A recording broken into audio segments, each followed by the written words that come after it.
this should bring the writer and director of the film you just saw in the morning, Nefertiti.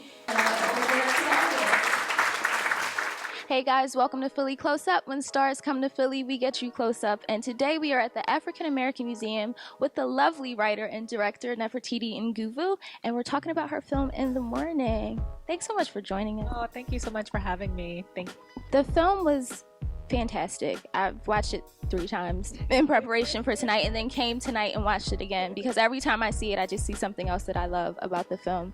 What was it that you wanted to say with this film? Well, I certainly wanted to make a film about African American life and the way that I know it. I wanted to make a film about our everyday lives. I wanted to make a film about intimacy. I wanted to make a film about vulnerability, and I wanted to make a film about love. So that's what In the Morning is. And it's so refreshing to see a film about us that's not like this contrived, oversaturated stereotype of what Black people are supposed to look like on film. It's been so frustrating to not see enough of these stories. Is that why you wanted to tell this story? Absolutely. I definitely don't think that there are enough films like this. You know, I want films to reflect the people that I know. I want films to reflect my community, and I think slowly but surely that's happening, and there are many, many more examples now, but it's still not enough. It's definitely not enough, and so that's why I made it. That's why I'll continue to make films, to really, really want to showcase work that reflects who we are truly and deeply, you know?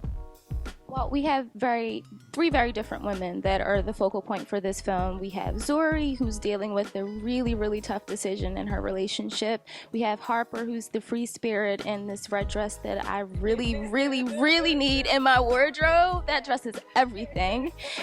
And then we have Cadence, who's also dealing with a really difficult situation, and they're all going to be different in the morning. But how much fun was it for you creating characters that were so vastly different in the way that they come across?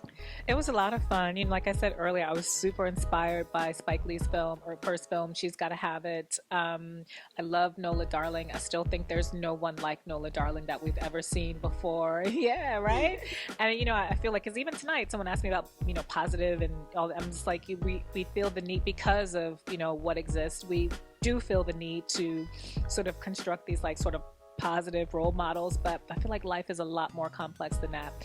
And I loved Nola because she just didn't fit into anyone's expectations. It was like nothing that a quote-unquote good girl should be, you know what I mean? She was just so in possession of her own self. Bon appetit, Negro.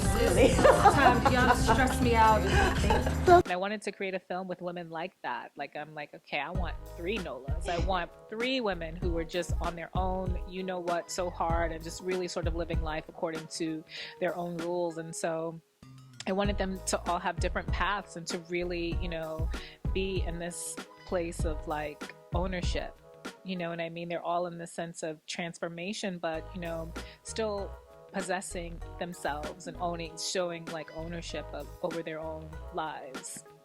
The other part of the film that really struck me was this whole conversation about adulthood and what maturity means and what it means to be an adult with like obligations and responsibilities versus making decisions that actually make you happy. So what would you say to that people say, well, you're a grown-up, you can't do that anymore? Well, I was definitely cognizant of writing about people in their 30s. You know what I mean? I feel like when you're in your 20s, you have a lot, you feel like you have a lot more options in terms of being able to live your life in the way that you want to live it. But a lot of us, by the time we get to our 30s, shit gets real, right? Hello life. And so you have all these other expectations you're living up under, and all these sort of like rules and things that you have to abide by. And so I really wanted to write about people in their 30s who are like navigating that space of other people's expectation of like what life is supposed to be, and sort of still in the wake of that trying to live life according to the things that make them happy, which is not easy. It's no easy feat for anyone, and it's different for everyone. Absolutely. One of the other things that I really loved about the film was when they had that discussion and everyone went in a circle and said, what is love? So how would you define love? Gosh, you know, I wrote all of them, so I kind of feel like a little bit of all of that is me. You know, I wrote that scene. My dad has this really great jazz album collection that I ended up getting after he passed away. And so I wrote that scene after having read the liner notes to this John Coltrane album. And he just always spoke so eloquently about like love and spirituality and all these things. I feel like, gosh, you never hear Black people talking like this. And so like that scene is my ode to John Coltrane. It's like I just really wanted to write a scene just to hear Black people talking about love in a very specific way. Well, thank you so much for making this film, but the folks out there definitely want to know what's coming next for you and where they can follow you and support your upcoming projects. So our website is hollywoodafricans.com.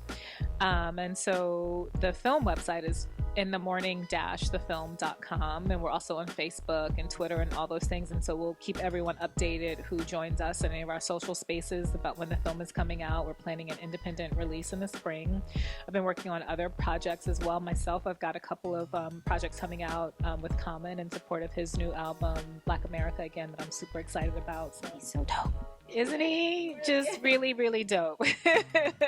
Doesn't hurt that he's really, really cute too, but Doesn't hurt at all.